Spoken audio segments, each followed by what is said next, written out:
क़ियादत को अल्लाह मजबूत करे और हमारी आवाज़ों को बेबाकी के साथ ऐसे उम्मीदवार कामयाब करे जो गरीब और मजलूमों के इंसाफ की लड़ाई आने वाले उत्तर प्रदेश की विधानसभा में जाकर आपकी तकालीफ और आपकी आवाज़ बने। मैं फिर से आप तमाम का शुक्रिया अदा करता हूँ कि आपने अपना कीमती वक्त निकाल कर आज यहाँ पर आए। शय नशीन पर तशरीफ़ फरमा जनाब आरिफ साहब, शाहिद साहब, महफूज साहब, शमशाद साहब, सरताज साहब, इमरान साहब, साहिर मलिक साहब और इस जलसे के कन्वीनर मेरे भाई जनाब आफ्ताब अंसारी साहब, मैं उनका ख़ास शुक्रिया अदा करता हूँ।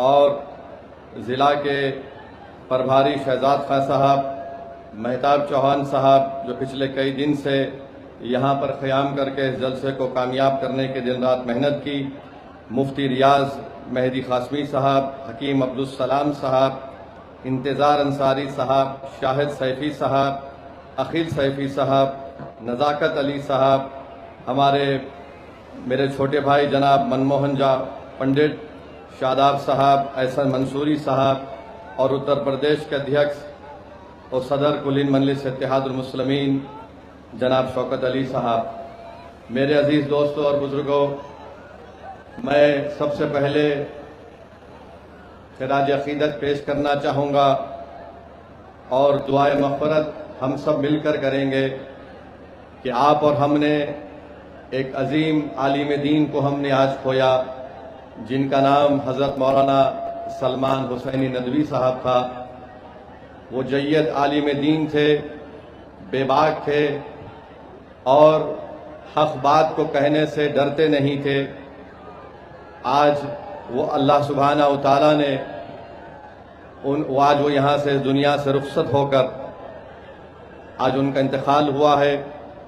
मैं अल्लाह से दुआ भी करता हूँ और आप तमाम लोगों से अपील भी करता हूँ कि हम लोग हज़रत मौलाना सलमान हुसैनी नदवी साहब रहमतुल्लाह अलैह के लिए दुआ करें कि अल्लाह सुब्हानहू व तआला उनकी मग़फ़िरत करे, अल्लाह सुब्हानहू व तआला उनकी ख़बर को कुशादा फरमा दे और अल्लाह सुब्हानहू व तआला उनका एक नेक नेमर बदल इस दुनिया में आपको और हमको अल्लाह दे दे।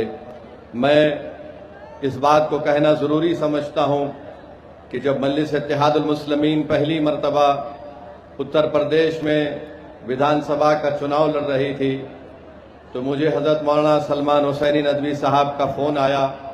उन्होंने कहा कि मैं आपसे मुलाकात करना चाहता हूँ।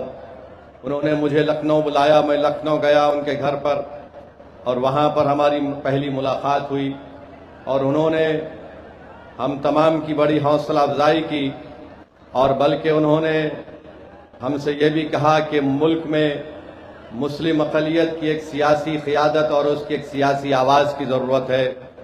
मुझे हमेशा उनकी कमी महसूस होती रहेगी, मगर मेरे अजीज़ दोस्तों और बुज़ुर्गों, ज़िंदगी की सबसे बड़ी हकीकत यह है कि जो यहाँ पर आएगा उसको इस दुनिया को छोड़कर जाना है। कोई आगे है तो कोई पीछे है। हम अल्लाह से दुआ ही करते रहेंगे कि अल्लाह उनकी मग़फ़िरत करे। मेरे अजीज़ दोस्तों और बुज़ुर्गों, दूसरी अहम बात जो मैं आपके सामने रखने आया हूँ कि आपको और हमको उत्तर प्रदेश में अपनी एक सियासी क़ियादत को मजबूत करना है।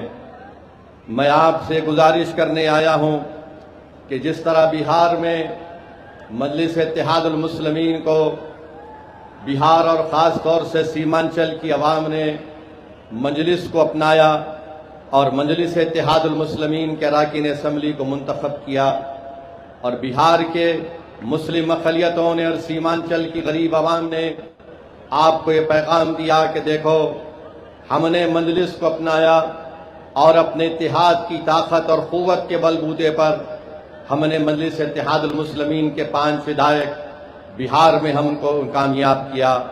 मेरे अजीज़ दोस्तों और बुज़ुर्गों, देश के सबसे बड़ा प्रदेश उत्तर प्रदेश है और यहाँ पर इतनी बड़ी तादाद में मुस्लिम अक़लियत रहती है। आप इस बात का यकीन कर लीजिए कि जब तक आपकी एक सियासी क़ियादत लीडरशिप नहीं बनेगी, जब तक आपके दरमियान से कोई नेता नहीं खड़ा होगा, नाइंसाफ़ी का खात्मा नहीं हो सकेगा। याद रखिए, जलसों में हजारों लाखों लोगों को जमा करके करारदादें मंजूर करके जज्बाती नारे लगाने से गरीब का घर नहीं बचता। अगर एनकाउंटर से बचना है, अगर हमको अपनी मसाजिद की हिफाजत करना है, अगर हम अपने गांव और अपने घर के अतराफ में विकास चाहती हैं, अगर हम अपनी बेटियों के लिए तालीम और कॉलेज चाहती हैं, अगर हम अपने बूढ़े लोगों के लिए हुकूमत से एक अस्पताल चाहती हैं, अगर हम इज्जत चाहती हैं, अगर हम बेबाक तरीके से अपने दीन पर अमल करना चाहती हैं, तो याद रखिए आपको उत्तर प्रदेश में अपनी एक सियासी क़ियादत को बनाना पड़ेगा।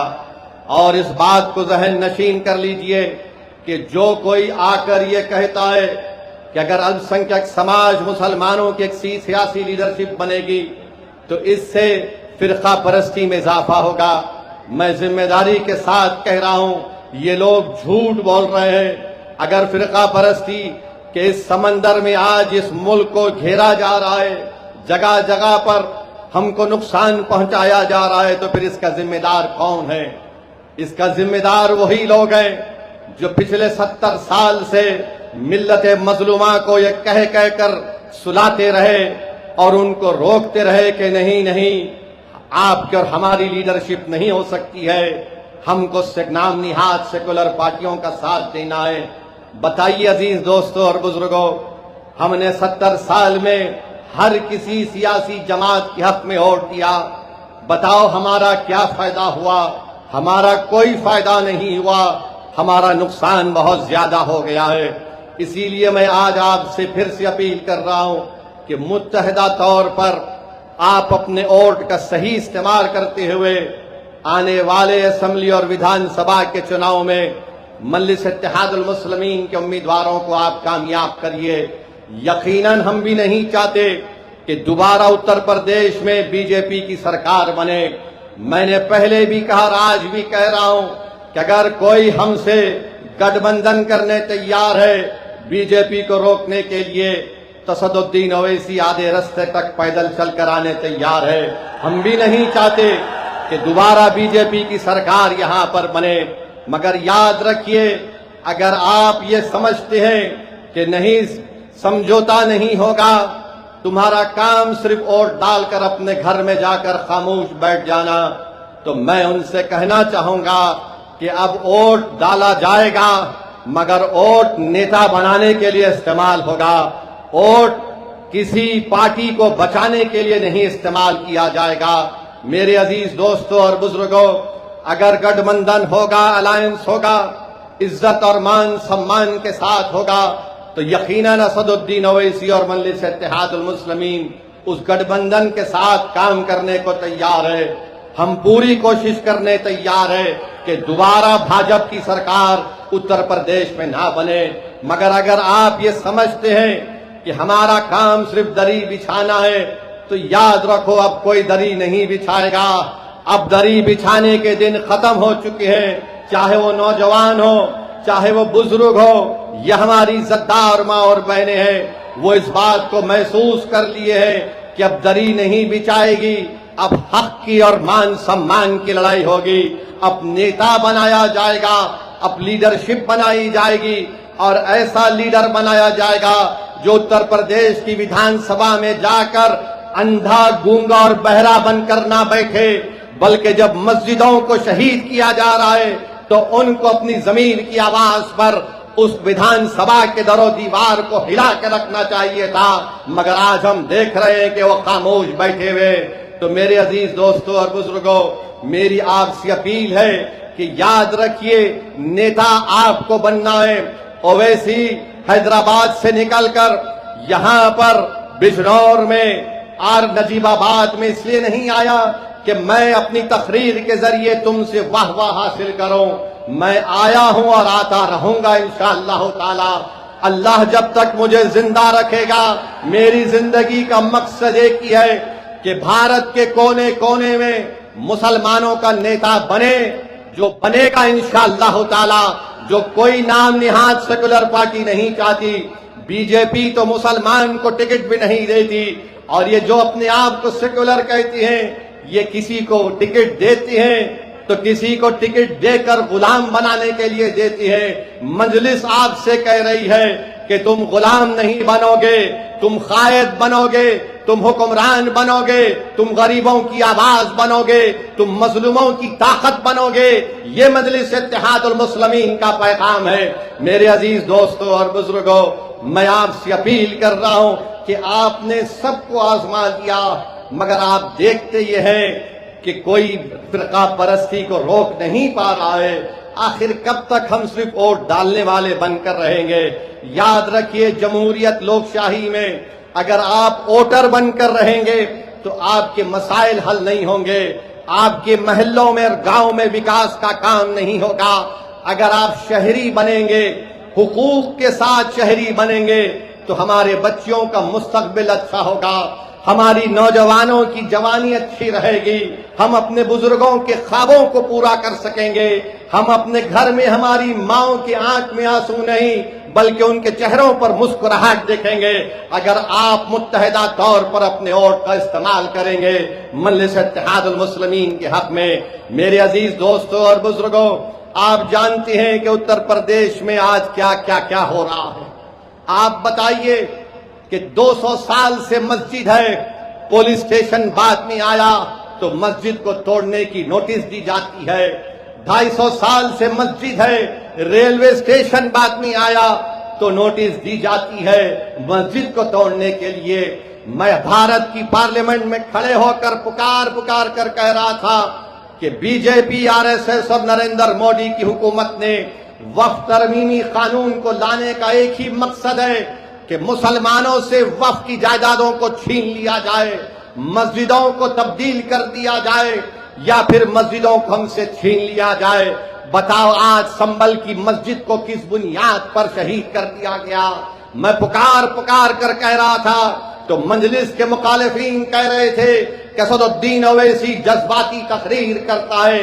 अरे मैं कह रहा था कि वक्फ बा यूजर खत्म हो जाएगा तो नादान कह रहे थे नहीं नहीं वक्फ बा यूजर रहेगा। अरे वक्फ बा यूजर अगर है तो बताओ संभल की मस्जिद को किस बुनियाद पर तोड़ा गया? अगर वक्फ बा यूजर कानून में है तो फिर नोटिस किस बुनियाद पर मीरठ और दीगर जगहों पर मस्जिदों को दी जा रही है? मेरे अजीज दोस्तों और बुजुर्गों, याद रखो, फिरका परस्ती से मुकाबला अगर करना है तो जमहूरी तरीके से करना है।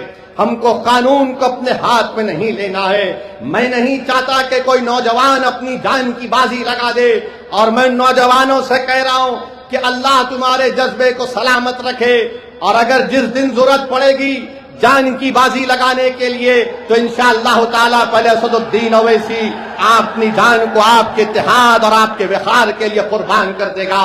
मगर नौजवानों, ये हाल आज हम देख रहे हैं कि कैसे उत्तर प्रदेश में एक ही समुदाय को टारगेट किया जा रहा है। गंगा में कश्ती में रमजान के दिन में हमारे 14 मुस्लिम नौजवानों ने रोजा खोला, उन पर इल्जाम लगा दिया गया कि उन्होंने गोश्त खाकर हड्डियां गंगा नदी में फेंक दी। 2 महीने तक वो 14 मुस्लिम बच्चे जेल में थे, 2 महीने तक जेल में थे। कितने ये नाम निहाद सेकुलर पार्टी के नेताओं ने अपनी आवाज उठाई, अपनी जबान को जुम्बिश दी, सब गूंगे बनकर बैठ गए।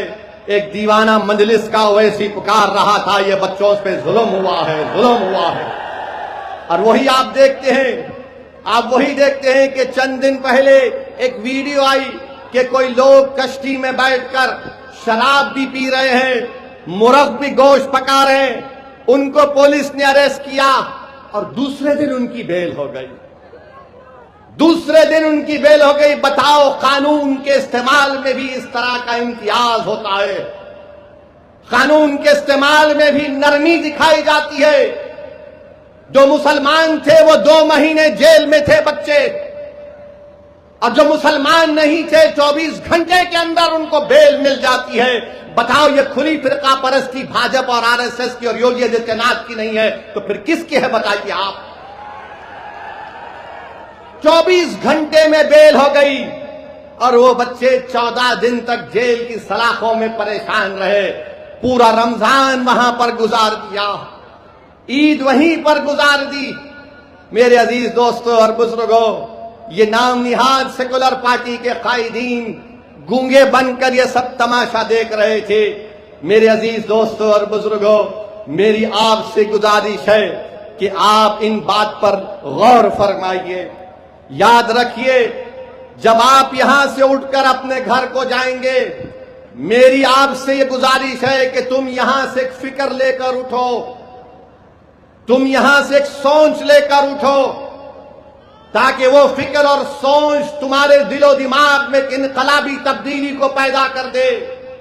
याद रखो, बीजेपी और आरएसएस को रोकने की जिम्मेदारी सिर्फ उत्तर प्रदेश के मुसलमानों की नहीं है, उत्तर प्रदेश के हर नागरिक की जिम्मेदारी है। अब चुनाव आ रहा है और जैसा हमारा भाषण खत्म होगा, हमारे दोस्त टीवी पर जाकर जो हमसे बेइंतहा इतनी मोहब्बत करते कि अपने घर में अपने बुजुर्गों से नहीं करते हो, इसी से करते हैं, और टीवी चैनल पर बैठकर बोलेंगे ये हमारे वोट को डिवाइड करने आ रहा है। अरे कौन सा वोट डिवाइड हो रहा है बताओ, कौन सा वोट डिवाइड हो रहा है बताओ। कैसे बीजेपी चुनाव पे चुनाव जीत कर जा रही है। बंगाल का इलेक्शन हम लड़ने गए, 280 विधानसभा की सीट 11 हम लड़े, वहां पर भी यही इल्जाम लगा दिए। और जब ममता बनर्जी हार गई और हारने के 10 दिन के अंदर उनके 20 सांसद बीजेपी मोदी अमित शाह के साथ बैठकर चाय पी रहे हैं। उन सांसद में वो भी लोग थे जो दिन रात मुझे गाली देते थे, आज वो मोदी अमित शाह के साथ बैठकर चाय पी रहे हैं। बताओ, क्या तुम्हारी जबानें खामोश क्यों हैं? कैसे चले गए मोदी अमित शाह बीजेपी के पास? हो 60 विधायक भाग गए ममता के। मैं पुकार पुकार कर कह रहा था कि बंगाल के मुसलमानों से ममता बनर्जी ने धोखा दिया उनको। मैं आदादो शुमार पेश करता रहा और आज भी पेश कर सकता हूं। ममता बनर्जी ने मुसलमानों के लिए कुछ नहीं किया सिवाय नाटक के कि ईद के दिन ईदगाह के सामने आकर सर पर कपड़ा डालकर हाथ ऐसा करके दुआ करके ये बताना कि देखो मैं तुम्हारी हमदर्द हूं। अरे हमदर्द अगर है तो गरीबी का खात्मा क्यों नहीं हुआ? हमदर्द अगर है तो हमारी बहनें जो मालदा मुर्शिदाबाद में 900,000 रुपये लेकर 1000 बीड़ी बनाती हैं, मेरे भाई याद रखिए, अब आपकी जिम्मेदारी है कि आप मुत्तहिदा तौर पर अपने वोट का सही इस्तेमाल करें। यहां पर आपने देखा कि 3 मरतबा आपने समाजवादी पार्टी के तस्लीम साहब को आपने तस्लीम किया, तस्लीम साहब को आपने तस्लीम किया, मगर ये ऐसे तस्लीम साहब हैं जिन्होंने नजीबाबाद की जनता को तस्लीम नहीं किया, मुस्तरद किया। हम साल में 2 मरतबा चांद देखकर हमारे उलमा ईद का ऐलान करते हैं। ये ऐसा चांद है जो 5 साल में एक मरतबा नजर आता है। और आपने बीजेपी के डर से उनको वोट दिया, तो तस्लीम साहब ने समझ लिया कि मुझे नजीबाबाद में कुछ काम करने की जरूरत नहीं है, मैं बीजेपी का नाम लेके डराऊंगा तो लोग मुझे तस्लीम कर लेंगे। सुन लो तस्लीम साहब, अब नजीबाबाद की जनता मजलिस इत्तेहादुल मुस्लिमीन को तस्लीम करेगी और कबूल करेगी, क्योंकि आपने तो कोई काम ही नहीं किया। आपसे कहा गया रोड का काम करवाओ, तो आपने कह दिया मैंने रोड के काम को रुका दिया। आपने कहा कि मैंने रोड के काम को रुका दिया।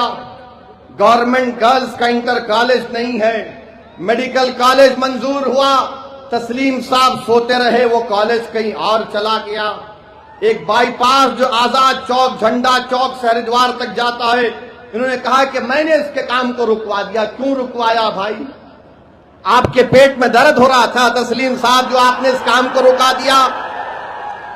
कोई विधायक ऐसा भी होता है कि काम को रुका देगा, मगर तस्लीम साहब को लगता है कि भाजपा का डर दिखाओ और इन लोगों को वोट हासिल कर लो। अब आप जानते हैं कि नजीबाबाद में विकास शहर में कोई नहीं हुआ। ये पूरी समाजवादी की लीडरशिप ढीली लीडरशिप है, एकदम बिल्कुल ढीली लीडरशिप है। मैं आपसे अपील कर रहा हूं कि नजीबाबाद और बिजनौर जिले के विकास के लिए आने वाले विधानसभा में आप मजलिस इत्तेहादुल मुस्लिमीन को वोट दीजिए। और फिर बाबा ने आकर कहा था यहां पर कि इंटीग्रेटेड एथेनॉल प्रोडक्शन का 2017 में फैक्ट्री का संग बुनियाद रखा, 56 करोड़ रुपए खर्चा किए और कहा कि 40,000 लीटर एथेनॉल हर दिन में बनेगा। मार्च 2024 से फैक्ट्री बंद है। बाबा को फिक्र ही नहीं है। मगर बाबा से पूछो तो बाबा बोलेंगे अगर कोई रोड पर आकर, सड़कों पे आकर गुंडागर्दी करेगा तो बर्दाश्त नहीं किया जाएगा। ऐसे करने वालों के साथ पीढ़ियों तक इसका परिणाम भुगतना पड़ेगा। ये बाबा का बयान है। माने उन्होंने कहा था 10 मुहर्रम के जुलूस के बारे में, जो शहादत हुई नवासे रसूल इमाम हुसैन की, तो हम बाबा को बताती हैं कि जो 10 मुहर्रम का जुलूस है बाबा, वो नवासे रसूल की शहादत और अहले बैत की शहादत के सिलसिले में जुलूस निकलता है। और हम उनको याद दिलाना चाहते हैं कि वक्त के यजीद ने भी, उस वक्त के यजीद ने भी और इस वक्त के यजीद भी यही समझता था कि कमजोरों को खत्म करने से कामयाबी मिल जाएगी। सुनो वक्त के यजीदों, करबला से पैगाम आ रहा है कि जिस तरह इमाम हुसैन ने यजीद की ब्लैकमेलिंग को कबूल नहीं किया, जिस तरह इमाम हुसैन और उनके आले रसूल ने हक की सरबुलंदी के लिए अपनी गर्दन को कटाना पसंद किया, आज हम वही इमाम हुसैन का परचम उठाकर वक्त के यजीदों से कह रहे हैं कि हम यजीदों के सामने सर नहीं झुकाएंगे, हम यजीदों के सामने हाथ बढ़ाकर भीख नहीं मांगेंगे, हम अपने हक के लिए लड़ेंगे और इंशाअल्लाह ताला हमको हमारा हक मिलेगा। और याद रखो जालिमों,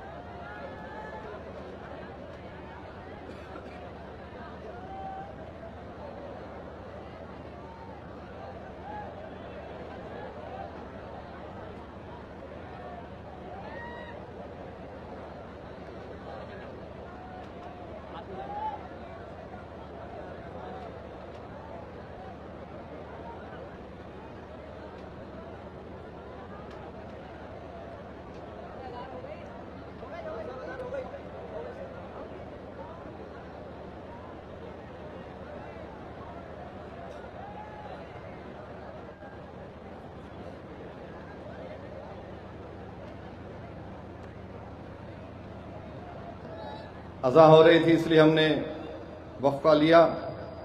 मेरे अजीज दोस्तों और बुजुर्गों, किसी शायर ने अच्छा कहा, जुल्म फिर जुल्म है, जुल्म बढ़ता है तो दब जाता है, खून फिर खून है, टपकेगा तो जम जाएगा।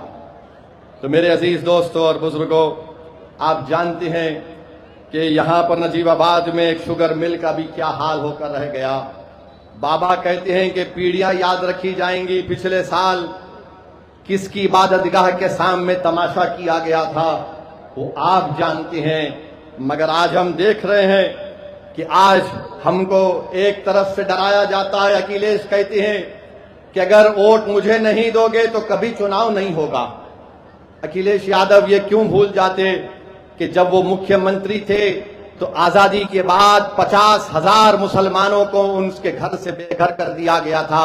वो मुजफ्फरनगर का कांड जब हुआ था, अखिलेश यादव मुख्यमंत्री थे। उन्हीं के उस गलतियों की बिना पर आज हम देखते हैं कि बीजेपी इख्तिदार पर आकर बैठ गई और बोलते हैं कि चुनाव नहीं होगा।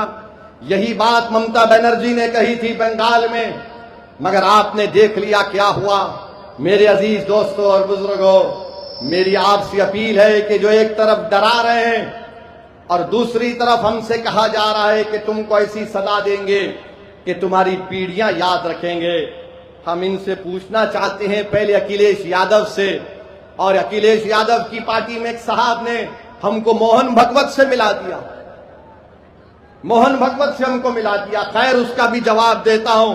याद रखो, तुम जो कुछ बोलोगे मैं हर एक का जवाब दूंगा। कोई माइका लाल पैदा नहीं हुआ जो मेरी जबान को रोक सके। संविधान और जमहूरियत के दायरे में रहकर बोल रहा हूं। एक मध्य प्रदेश के मुख्यमंत्री हैं बीजेपी के, उनका नाम है मोहन यादव साहब। इंडियन एक्सप्रेस अखबार ने एक खबर छापी कि मोहन यादव साहब के परिवार ने जमीनात के कारोबार करके जहां पर मध्य प्रदेश की बीजेपी सरकार ने विकास का काम करवाया, वहां पर मोहन यादव साहब और उनके परिवार ने उन जगह पर जमीन खरीदकर फायदा उठाया। बीजेपी का मुख्यमंत्री है और अखिलेश यादव उनकी ताईद में खड़े हो गए और खड़े होकर क्या किए कि नहीं नहीं, मोहन यादव को हटाने की बात हो रही है। अखिलेश यादव से हम पूछना चाह रहे हैं, वो यादव है और आप यादव हैं, तो यादव पे इल्जाम लगा तो आपके दिल और दिमाग में तकलीफ पहुंच गई। संभल में मेरी मस्जिद को शहीद कर दिया गया, नोटिसें दी जा रही हैं, अखिलेश को तकलीफ नहीं होती है। ये समाजवादी पार्टी का पीडीए है कि यादव बीजेपी का होगा तो अखिलेश कूद कर उसकी मदद को जाएंगे, जो यादव नहीं होगा अखिलेश के पेट में दर्द नहीं होगा। और आप मुझे कहते हैं कि मोहन भगवत से मिलाते हैं। अरे नादानो, तुम्हारे नेता को तुम जाकर पूछो कि बीजेपी के मुख्यमंत्री से तुम्हारे नेता को इतनी मोहब्बत क्यों है, बताओ मुझे, किस लिए मोहब्बत है बताओ। मोहब्बत की बुनियाद जात है और मैं तुम्हारे लिए पुकार रहा हूं, लड़ रहा हूं, ना मैं जात देख रहा हूं ना कुछ देख रहा हूं। मैं कह रहा हूं मजलूम है तो इंसाफ मिलना चाहिए। यह अखिलेश की सियासत है कि यादव बीजेपी का होगा तो मैं उसके लिए आवाज उठाऊंगा। यह पीडीए का असली चेहरा है आपके सामने। तो मेरे अजीज दोस्तों और बुजुर्गों, जो लोग हमको मोहन भगवत से मिलाते हैं, अब जाकर तुम्हारे नेता से पूछो। बिहार में भी अखिलेश यादव अपने 5 मुस्लिम, कितने 2 या 4 मुस्लिम विधायक को बिहार भिजाए और हर जगह पर जाकर ओवैसी के बारे में बोलो, ओवैसी के बारे में बोलो। ऐसा लग रहा था कि हमारे सास ससुरे भी इतना नाम नहीं लेते, हमारा ही वजीफा पढ़ रहे थे। सीमांचल की जनता ने कहा कुछ नहीं, वोट कटेगा नहीं, मंजलिस को वोट जाएगा, पतंग छाप को वोट जाएगा। मैं उनसे कहना चाहूंगा, किसी शायर ने अच्छा कहा था कि जाहिद तंग नजर ने मुझे काफिर जाना और काफिर ये समझता है कि मुसलमान हूं मैं। ए चश्मे उदू मुझको हिकारत सा ना देख, जिस पे कुदरत को नाज है वो इंसान हूं मैं। जिस पर कुदरत को नाज है इंसान हूं मैं। तुमको नाज होगा अखिलेश पर, तुम अपनी नाज करते रहो।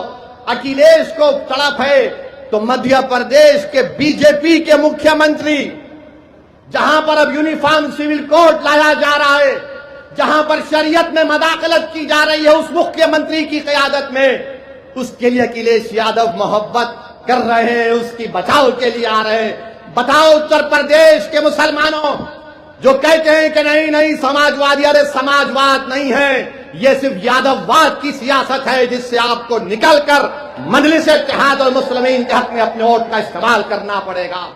लोग मुझसे पूछते कि वैसी तुम क्या सिर्फ मुसलमानों की बात करोगे? नहीं, मुसलमान की बात इसलिए करता हूं, दलित की बात इसलिए करता हूं कि सबसे ज्यादा जुल्म उन पर होता है। बताओ बिहार में एक नौजवान 28 साल का बच्चा भारत भूषण तिवारी, उसका इनकाउंटर करके गोली मार दी गई। वो सरेंडर किया अपने आप को पुलिस के सामने। अखबार हिंदू की रिपोर्ट है कि पुलिस वालों ने घेरा लेकर उसको 2 गोली मारी।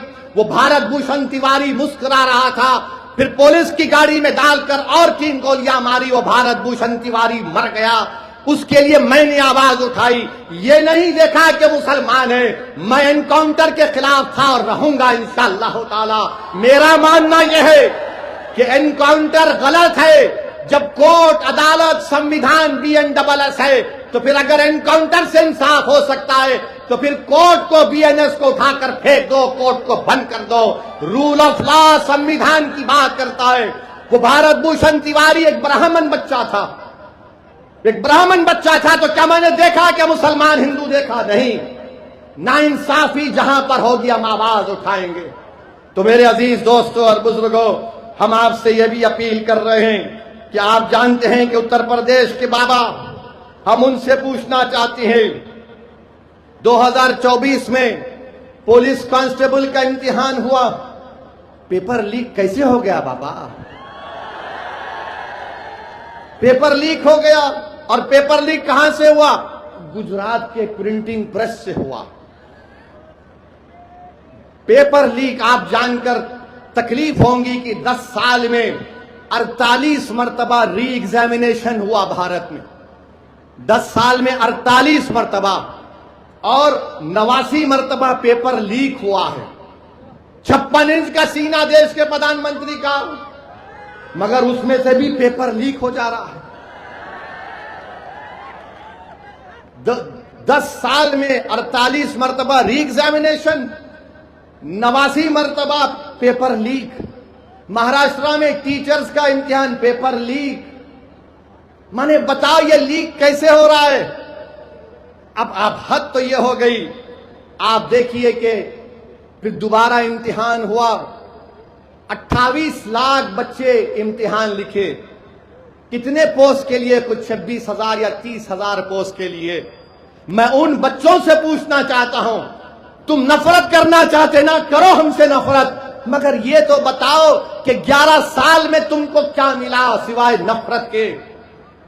26,000 पोस्ट के लिए 28,50,000 बच्चे इम्तिहान लिखते हैं।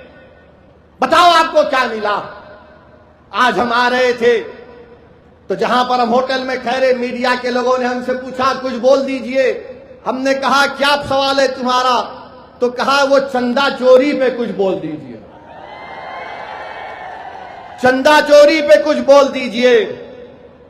मुझे याद है कि सुप्रीम कोर्ट ने अपने जजमेंट में कहा था कि 6 दिसंबर 1992 को जो हुआ वो एग्रेगियस एक्ट है।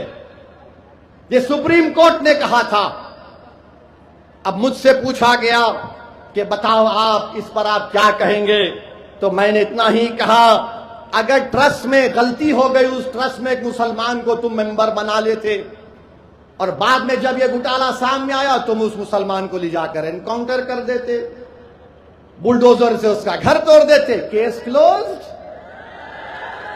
चंपक तो मजे में है, चंपक अभी पूरे चंपक मजे में है। आप बताइए क्या हो रहा है? ये क्या हो रहा है बताइए आप? किसका घर नहीं तोड़ा जा रहा है? जिनको गिरफ्तार किया गया उनको पुलिस कस्टडी भी नहीं ली जाती। अब शायद आज के बाद, मेरे बोलने के बाद, शायद कल पुलिस कस्टडी ले लेंगे। बताओ आज क्या हो रहा है उत्तर प्रदेश में? मेरे अजीज दोस्तों और बुजुर्गों, हम आपसे अपील कर रहे हैं कि अपने इत्तेहाद को मजबूत करिए। और ये बीजेपी आरएसएस वालों से हम पूछना चाह रहे हैं, ये चंपक आपका लाडला है या नहीं है? बताओ हमको। और हमको बोलते ये पाकिस्तानी है, ये जिहादी है, ये बांग्लादेशी है। तो ये राम माधव जाकर पाकिस्तान से ट्रैक टू डिप्लोमेसी कैसा कर रहे हैं आरएसएस के? वो पाकिस्तान जिसने पहलगाम में भारत के 26 लोगों को गोली मार दी थी, वो पाकिस्तान जिसकी सपोर्ट पर दिल्ली में लाल किले पर सुसाइड बम के जरिए 50 लोगों की मौत हुई, जिसमें हिंदू मुसलमान मारे गए। बोलो बीजेपी वालों, बोलो भारत के प्रधानमंत्री कैसे राम माधव जाकर बात कर रहे हैं? अगर बात करने वाले का नाम राम माधव जो आरएसएस के नहीं होता, ओवैसी होता, तो टीवी वाले आसमान को सर पे उठा लेते थे। कैसा तुम पाकिस्तान से बात करे? अरे हमको पाकिस्तान से क्या लेना देना? हमारे बुजुर्गों ने उस वक्त पाकिस्तान का रुख नहीं किया। हमने भारत को अपना सरजमीन माना और मानते रहेंगे इंशाअल्लाह ताला। तुम जुल्म करते जाओ, मगर याद रखो हम इस जमीन को नहीं छोड़ने वाले हैं। इसी जमीन में पैदा हुए, इसी जमीन में इज्जत के साथ जिंदगी गुजारेंगे, इसी जमीन पर सीना तान कर अपने हक की लड़ाई लड़ेंगे, इसी जमीन पर खड़े होकर अपना नेता बनाएंगे, इसी जमीन पर खड़े होकर जो हमारी सरजमीन है हम अपने पूरे हुकूक को मनवा कर रहेंगे। जो लोग हमको गाली देते हैं, मैं तुमको आज आईना दिखा रहा हूं, बताओ तुम उस पर क्या कहोगे? मेरे अजीज दोस्तों और बुजुर्गों, हम आपसे अपील कर रहे हैं कि मुत्तहिदा तौर पर अपने वोट का इस्तेमाल आपको करना है। बीजेपी को रोकना है, आओ हाथ मिलाओ, हम तैयार हैं। मगर इसका यह मतलब नहीं है कि तुम मेरे इस बात को तुम कमजोरी की अलामत समझो। ये कमजोरी की अलामत नहीं है। अगर तुम हमारी बात को नहीं मानोगे तो तुम्हारा इख्तियार है, मगर याद रखो मजलिस इत्तेहाद उल मुस्लिमीन के हाथ बड़े दराज हैं। ये हाथ जो आज तुम्हारी तरफ दोस्ती के लिए बढ़ रहे हैं, कल तुम्हारे गिरबान के तार खेलेंगे तो तुम रोना नहीं, तुम रोना नहीं। और याद रखो इंशाअल्लाह ताला उत्तर प्रदेश के आने वाले विधानसभा में आप और हम मिलकर इंशाअल्लाह ताला पूरा गेम बदल देंगे। इंशाअल्लाह ताला पूरा गेम बदलेंगे। अब नहीं होगी गुलामी की बात, अब नहीं होगी दरी बिछाने की बात, अब हक की बात होगी, हिस्सेदारी की बात होगी, नेता बनाने की बात होगी। तो मेरे अजीज दोस्तों और बुजुर्गों, यही बात हम आपके सामने इखलास के साथ आपके सामने रखने आए थे और हम उम्मीद करते हैं कि इंशाअल्लाह ताला आने वाले विधानसभा में हम सब मिलकर पतंग को अपना निशान बनाकर अपने इत्तेहाद को मजबूत करेंगे। आपका बहुत बहुत शुक्रिया। आप आए यहाँ पर, मेरे साथ नारा लगाइए, नारे तकबीर।